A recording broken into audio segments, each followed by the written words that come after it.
everyone, welcome to The Shelves Have Eyes. I'm KrissyM, and in this video, I thought I would share some tips and observations to help you make your MiniBrands Masterchef masterpieces look more like the picture provided. Oh man, look at all of these, all 11 MasterChef sets. I had so much fun making these minis. Remember, you should always stick to your own personal aesthetics and make your mini the way you like it. But I am always driven to replicate what I see, so here we go. First up, the stuffed pork loin and roast potatoes. This one I think is very simple. Just follow the directions as they are. You can use the instructions or the picture on the cover of the pamphlet as a guide for placement if you like.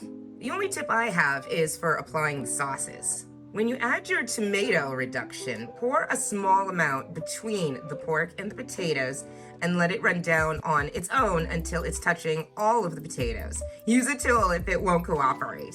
Try to get some sauce on the pork to copy the picture. Cure when it looks right to you. This will make the potatoes look like they are sitting in the reduction without looking drenched. Remember that the resin's color will be pretty light unless you use a lot, so I recommend adding another very thin layer or two to the top of the first and curing to get your desired color. And for the finishing glaze, just pour on a small amount here and guide a little bit this way, guide a little bit this way, and then hit it fast with your UV light to freeze that drip in place. Next, the tropical fruit parfait. This one is also simple, but if you want the look to be accurate, you have to cheat a bit. There's no parfait set that is going to have enough Greek yogurt to do this project correctly, so you'll have to get a second yogurt. After adding the fruit and cake pieces to the glass, pour in all of the yogurt. All of it. Trust me, it's only going to fill up to like here. You can push the yogurt down with a tool afterwards if you like, that's what I did. Get your second jar of yogurt and fill to just below the height of the yogurt in the picture. Then cure to cement that perfect height. Now add the smallest layer of resin. Move it around so that it is even, and place your mint and fruit pieces in the position of the picture. This way, your delicious decorations won't sink, but will have the illusion of floating.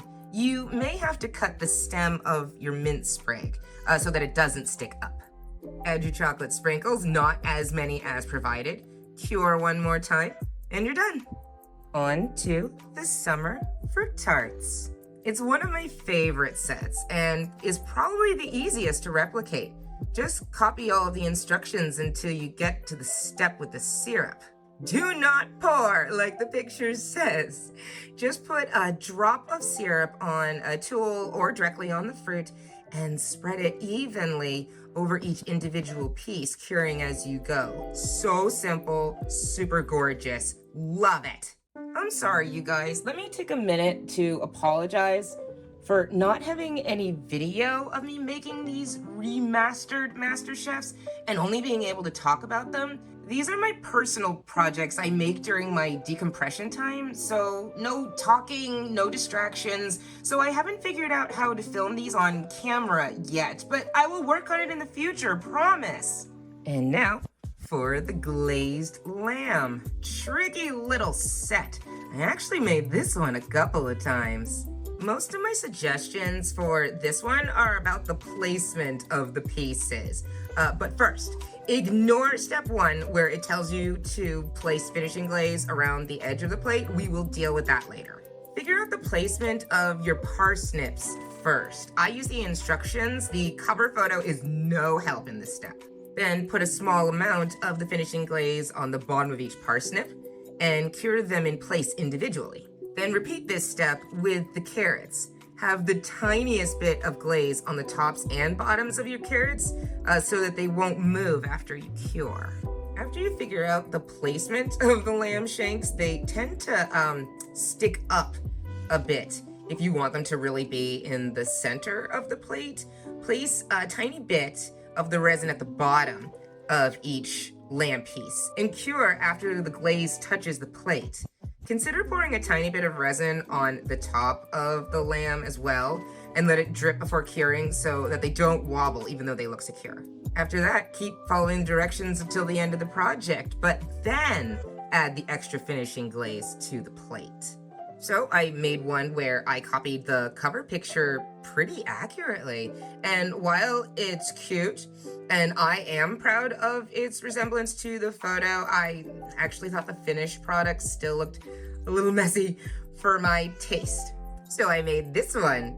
I just put a tiny amount around the plate here and thought that that looked much cleaner. I really just love this one.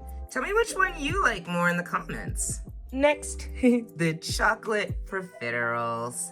This mini is a pretty straightforward build, if you don't mind wobbly cream puffs. So to make it easier when you start, put a tiny bit of cream on the bottoms of your cream puffs and cure them to the plate and each other to keep them from moving. And do this with the strawberries as well. I actually placed both the berries and cream puffs in the platter together, but cured the strawberries first since they were the hardest to get the placement right. After that, all you have to do is just follow the instructions, but consider this when you add your resins. Cure each profiterole individually after you pour on your cream. Try to make your dollop large enough to get the right color.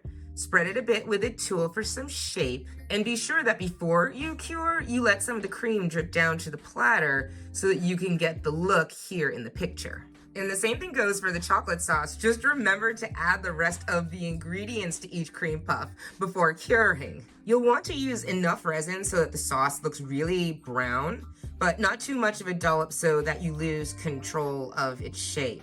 And be sure to let it drip down in some places to get the aesthetics in the cover photo. And that's it. I also made this set a few times. Not because I had any trouble with the build, but because I got really hung up on the aesthetics. I don't like messy, to the point where I have a literal hard time making things look intentionally messy. And in this picture, there is chocolate sauce everywhere. So first I made this one, which I thought really replicated the cover photo. There are chocolate drips all over the platter in the picture, so I used a toothpick to add the sauce and spread it around a bit. Problem was, there was very little color. Like I said, the resin can be light unless you use a lot. And when I used more, the color was right, but I kind of lost control of the shape. It is hard. Super cute, super proud. I'd say this one most closely resembles the picture in comparison to my other attempts, but honestly, I needed a cleaner version. So I made these two. This one is just super clean, no drizzle on the platter. Not photo accurate, but don't care. It's so clean, my OCD just loves it. And this one is my compromise. Both of the resins touch the bottom in a few places, so it kind of has the look, but it's still so much neater. Maybe too neat. It was so hard to get the drips to look natural without it looking messy in my mind, so it might be a tiny bit too symmetrical. But I do think that this one is my favorite. Sorry, I know this video is about making them pretty picture perfect. That is my thing, but it's just so adorable. Tell me which one of these chocolate profiteroles you prefer. And let me know in the comments how you like to don your drizzle for these projects. Finally, moving on to the pork belly ramen. Uber simple. I literally only have one tip for this set. Secure your nori squares and your pork belly pieces to your ramen noodles first. Put your nori on top of the ramen noodles according to the placement in the pictures. Then drip the tiniest bit of broth on both of their corners here in the center and cure. Trust me, this will get covered up and will make things so much easier when you add your broth because these nori pieces like to move. Repeat this process for the pork slices if you'd like. You might want to use a tool for this because you're adding so little resin just to the bottom of their edges here, and you don't want it to show later. The pork doesn't move a lot, so you don't have to do this step, but I like the idea that all of the big ingredients in the bowl won't move while I'm working. After you've cured these pieces to the noodles, you just need to copy the rest of the steps, and your beautiful bowl of ramen is done. One more thing I totally forgot to mention. Save a tiny bit of your broth for the end. The resin is probably going to run down and off your nori in the time it will take you to put the rest of the ingredients in the bowl. So after you complete all of the steps up until your final cure, pour that bit of broth you saved on the part of the nori that needs to be covered and cure immediately. Then you've mastered this Masterchef mini. And here we have the almond and apricot cheesecake. I am obsessed with this set. It's such a gorgeous dessert. And I actually only have one observation that I can think of for this one as well. Promise this time. Interpret step 6 correctly. Do steps 1 through 5 as is, but when you get to the instruction to pour on more apricot jam, don't pour it all over the cheesecake. Just add a tiny bit of jam to the centers of these apricot halves and let it run down a bit while you finish the other steps and cure. This instruction was so annoying to me because it was so simple, it was surprisingly easy to misinterpret. And you may want to add your second batch of almond slices to the cake before you do this step because the resin might leak out of the apricots before you've gotten to the curing point. This is probably the most photo accurate set I've been able to make, and I am over the moon in love with it. It's just stunning. Do you guys agree? Tell me which set so far you think most resembles the real mini. Up next is the strawberry cake. Just a gorgeous set. I'm gonna end up saying this about all of the cakes. Yeah, the cakes are up there with the fruit tarts. Totally my favorites. I would say that most of my advice for this build is about the whipped cream. Let's start with get another one. This is another set where there is just not enough material provided to get the job done right. So first, add your layer of whipped cream to the base of your cake and add a lot. I mean a lot. You want a thick layer of cream here because you want the middle of your cake to look full and have some height. And also, this material deflates a bit in time, so use a good amount to preserve that look. The cake server is the best tool for spreading the whipped cream, in my opinion, and actually, so say the instructions as well. For once, they are so right. If I have any tips for placing the strawberry halves, it's just to make sure that the strawberries are not too close to the edge of the cake and are very flat in the whipped cream, so that the cake will be flat and even when you sandwich your other cake slice on top. So after you've probably used up the rest of your first bottle of whipped cream to make the center swirl in the middle of the cake base, put the cake top on and allow it to air dry for an hour. Your strawberries may be pushed out a bit when you place the cake slice on top, so just push them back in gently with a tool. Then get your second container of whipped cream if the first one is empty. Mine was, and spread on another hefty layer. Don't use it all though. The second layer of whipped cream does not need to be as tall as the first, and you still need enough to finish this project. This is where we suddenly veer from tips to rant. Sorry, step 6 is where you add on your whipped cream dollops, and I'm supposed to be able to explain how to make them look really nice, and honestly, I still haven't figured out how. I just find the whipped cream in the MiniBrands sets impossible to work with sometimes, no matter what I do. And I don't just mean it deflates a bit over time and deforms a little if there's too much material or, you know, you put things on top of it. I mean, I can't even figure out how to get the whipped cream to come out of the container correctly. The instructions show little whipped cream swirls on the cake, and there is no way to make your dollops the right size and achieve that look with what you're provided. So you're going to probably just apply your whipped cream in little mounds going straight up. And when I tried to do this, no matter how slow I worked or how much control I tried to have, the dollops were just all over the place in shape and size.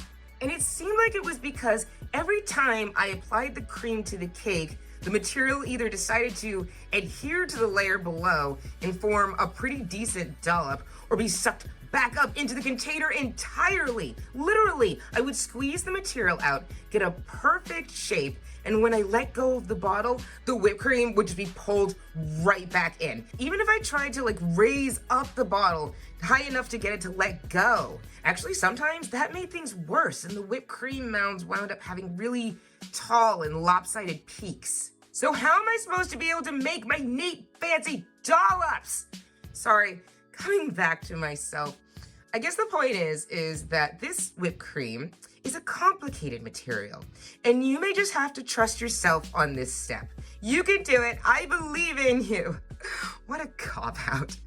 Please let me know if you have any tips of your own for working with this maddening material. So however you apply your whipped cream dollops, remember that you want to give them some height, but try not to make them so big that they're touching each other, if possible, or else you'll lose the space shown here where some of the strawberry bits are supposed to sit. And remember to consider your spacing. Then follow the last 2 instructions and your cake is complete. I love this set. It came out so beautiful regardless of all of the ranting I just did. And I'm sorry for that too. But honestly, now you know the perils of this project, and it's good I got it out of the way now because it's going to come up again. For example, here we have the cherry chocolate cake. You can see why this one is in the display windows of all of the boxes. It is just a spectacular set. And my advice is basically the same for this set as it was for the strawberry cake, but in this one, we have to deal with the chocolate sauce too. So start your build the same way as the other cake and have that extra whipped cream bottle on hand. Add plenty of whipped cream to the chocolate cake base. Make sure your cherry halves are flat, and be sure to push them back in if they get displaced while putting on the top cake slice. Once you've let your mini air dry for an hour, pour on the chocolate sauce. Pour on just enough sauce to get a deep brown color, and then spread the resin to the edges of the cake with the spatula. Don't worry about the cute little chocolate drizzles you see in the picture yet. We will deal with that in a moment. Next, add your star sprinkles to the top of the cake. You don't get a lot, so if you want to copy the cover photo, try to spread them out over the whole cake to best achieve this look. And now it's time for the chocolate drizzles. Since you haven't cured the resin on top yet, you can add a small amount of the sauce to any edge you like and either let it run down on its own or guide it with a tool. The 2 layers will blend together on top, but be sure to smooth the resin out at the edge, or else you will wind up with little bumps. I tried to place my drips between where I thought the whipped cream dollops were going to go, since I'm not really the best at figuring out the natural look of things. It sort of worked. And I think it would be wise to make each drip one at a time and cure before the sauce touches the plate if you want to copy this look. And if the sauce looks too light, you can always add a bit more, but the drips will be thicker and you'll have to cure quickly since the added weight is going to pull the resin down more. Then do a final cure of the whole cake. Put on those dreaded whipped cream dollops, however you manage it. Like I said, I'm not really any help for this part, sorry. And then add your whole cherries and you finished your cherry chocolate cake. I wanted this set so badly and I wasn't disappointed in the slightest. Like I said, I just wish I could figure out the secret to conquering this whipped cream. And now, the super rare Lattice-Top apple and cinnamon pie. I don't really have any tips for this super rare, super cute set.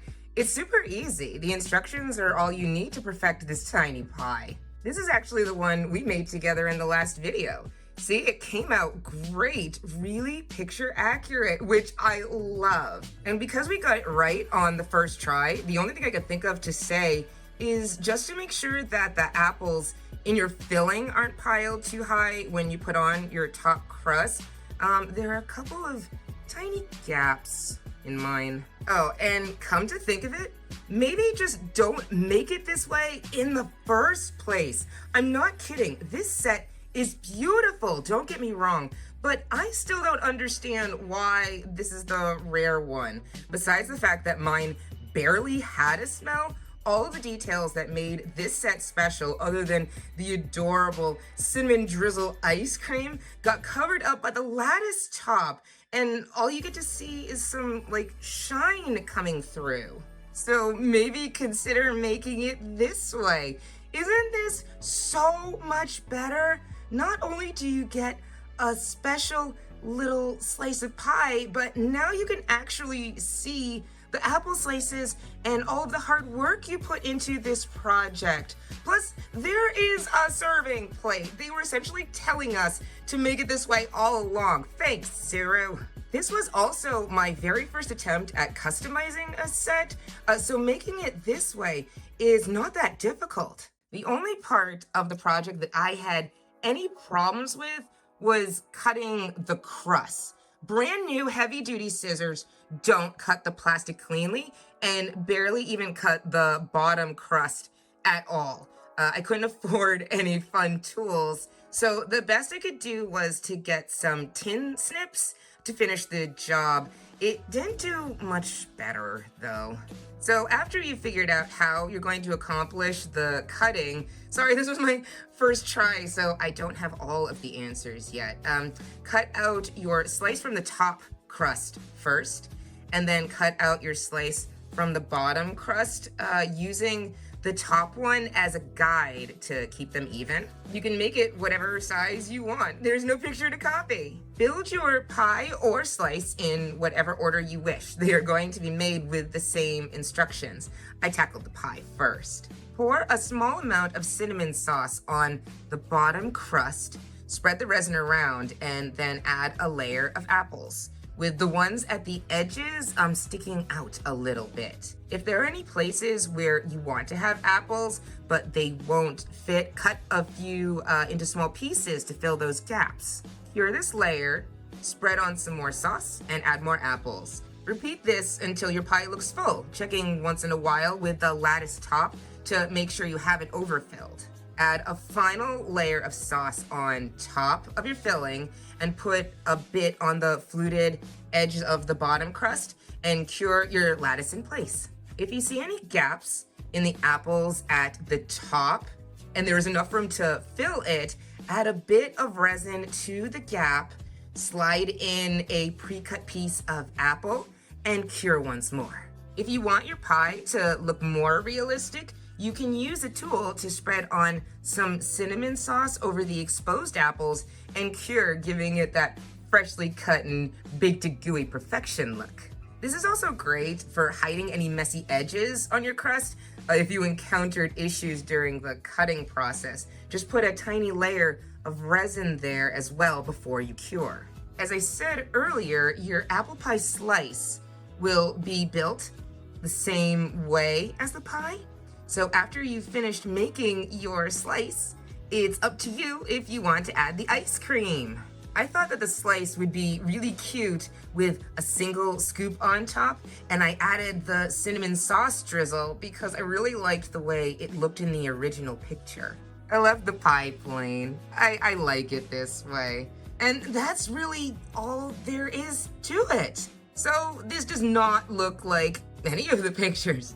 Still don't care. Isn't this beautiful? I may be brand new to customizing my minis, but this still looks delectable and realistic. I'm very proud of this pie. There's just so much more detail popping out at you when you do it this way. It's simply stunning. I absolutely prefer this version. Do you guys agree?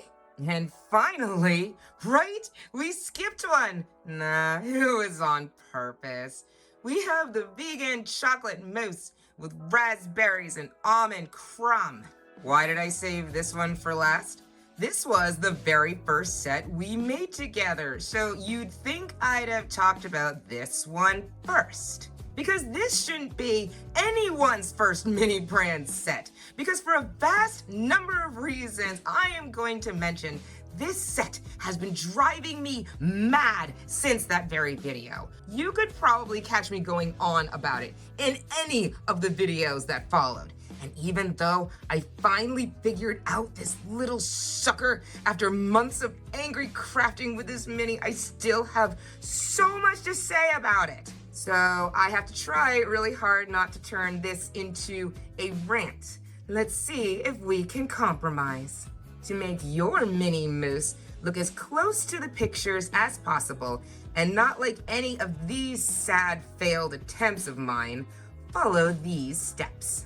Put 4 of your raspberries into the cup, centering them if need be. Don't mess with the randomness too much though, it's super cute. Get your chocolate mousse and pour in all of it. Again, all of it. This is another set where they don't provide you with nearly enough material to get even close to copying the picture. And that is absolutely insane because this entire set is mainly mousse. The aesthetics are so appealing because of the height and all of the mousse. And they don't even give you enough to fill the cup to the height in the picture. It's not okay. So needless to say, you're going to have to get another chocolate mousse container. I would also add that when you put your mousse in, stop about halfway and spread the mousse with a tool so that it's even and flush against the inside of the cup. Then pour in the rest of the bottle and repeat. I managed to get to like about here. If the height still isn't to your liking like mine was, open up your backup bottle and add a bit more, making sure to even it out when you are done. Then add all of your oats to the cup, placing the pieces along the edges of the cup so that you can see as much of it as possible when you make your chocolate swirl in the center. And what is up with the chocolate rolled oats? They are neither chocolates rolled in oats, nor oats covered in chocolate. They are just oats and a piece of chocolate respectively. And the dish says almond crumb. Why the fluff is the almond crumb called chocolate rolled oats that just looks like cornflakes? Since I took a second mousse from a different set, I also added more oats from that set into the cup so that it looked really full. When you are done, let the whole thing dry for an hour so nothing moves layer. Thankfully, this mousse layer tends not to deflate much over time. Make your chocolate mousse swirl in the center of the cup, if you can. No, I'm sure yours will be fine, but it was just so frustrating for me, this ridiculous mousse. Even when I was able to make a nice swirl right dead center in the middle of that cup, if there was too much material on one side, the whole thing would just lean and melt in that direction as it deflated. That is also part of why you let the first mousse layer dry completely. It'll keep the base and the swirl from melting into each other, because that's just what this material wants to do. Give your chocolate swirl lots of height as well, because it's going to shrink and deform a bit, and that tall swirl is so pretty in the picture. But you also have to make sure you don't add too much material, or else the weight will cause it to sink. This mousse, as a material, really makes me upset. Once you're satisfied with your chocolate swirl, let it dry for a couple minutes to let it stiffen and make it a tiny bit easier to place the remaining ingredients on top of the swirl without deforming it more. Place your piece of chocolate into the swirl first, putting it in this part of the swirl here.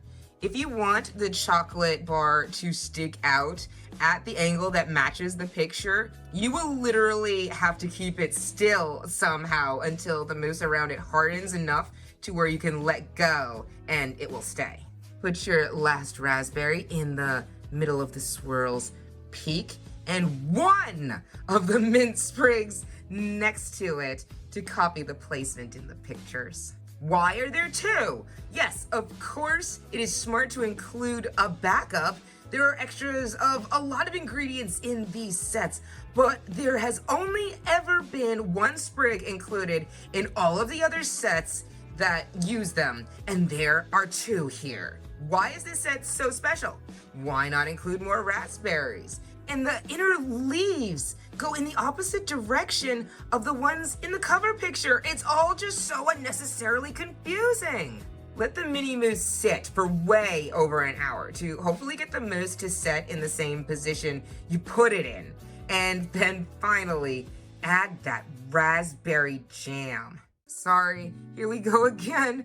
How do you pour on the jam and achieve the specific beautiful look on the cover photo? I don't know. The raspberry drizzles in this picture are so clean. They are thin, there is plenty of space between them, and it is nonsense. Kind of achievable, but nonsense. To get these crazy thin little streaks, you have to apply a little bit of raspberry jam with a tool or applicator bottle and then help it run down all the way to the oats, but then there's barely any color. Add any more at all and you lose this look. And down here, it looks like there's just a moat of jam around the chocolate swirl with the oats just sticking out. Don't try to make a moat of jam. That is not what this ridiculously inaccurate illustration is implying. The instructions just want you to pour the jam on and let it cover the oats, but this aerial shot they use for all the cover pictures makes you see something that really isn't there. And even if you manage to keep the oats looking like they're covered in the raspberry jam, instead of swimming in it, you wind up burying the base of your chocolate swirl in the resin and losing some of the aesthetics of its beautiful heightened shape. So how are you supposed to replicate this jam drizzle like they show you? The fact is, you don't. Sorry guys, I tried a bunch, but copying the picture this way is just difficult and messy to me. Please let me know what you did if you ended up having any success making this jam look cover picture perfect. So instead of creating the lost mousse castle complete with raspberry moat, conquer this last step by just applying a line of resin wherever you believe the jam should drip, guiding its flow with a tool and curing each drip before you move on to the next. I just put the drips where I saw them in the cover photo and made sure to cover the oats a little bit so it looked natural and could claim some sort of resemblance to the picture. If you think the color isn't saturated enough, this is a case where you can add more jam without causing a problem. But use a tool to apply any more jam so that you can distribute the extra resin evenly and you won't lose the shape you've already created. Isn't that so much simpler? Sure, doing it this way won't look exactly like the picture, but they were lying to us anyway. And doesn't this just look beautiful, shiny, and clean? And hopefully, after you've done all of this, you will have a gorgeous chocolate mini mousse that makes you smile. This makes me smile. It took a few months of obsessing and more than a few retries to get this smile and this gorgeous specimen, but yeah, I'm happy. Look at that height. Funny though, this one here actually wound up being my favorite. It doesn't have the full height of the other one. Both layers shrink more than I would have liked, but it's realistic looking. The raspberry jam came out very nice, and this swirl is the most showy and centered swirl of all of my attempts. It's pretty beautiful.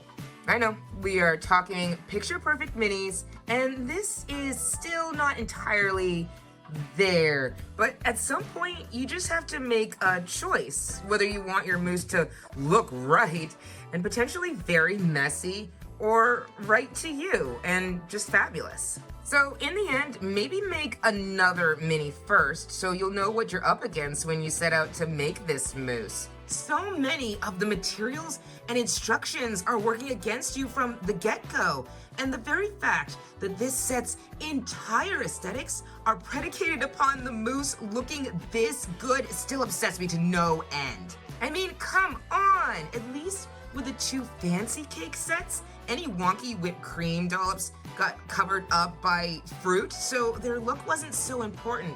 But this swirl is the main event. But if you choose to just throw away that pesky pamphlet and follow these instructions when you make your own mini mousse, you may wind up with something even more special than what the picture promised. And there you have it. That is everything I can think of to hopefully help you make your Masterchef minis the way you envisioned, cover photo accurate or not. Tell me which of my minis you liked most and which of the 11 sets you thought most succeeded in copying the cover art. And let me know if you found any of this advice helpful in your projects. Feel free to ask me any questions you might have in the comments. Oh man, this was so much fun. What else can we make? Where is series 2? So that's it for this video.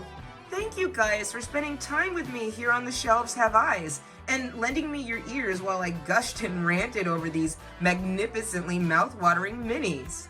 I hope you all enjoyed checking out my pretty passion projects, and moreover, I hope that these tips will aid you in mastering your own.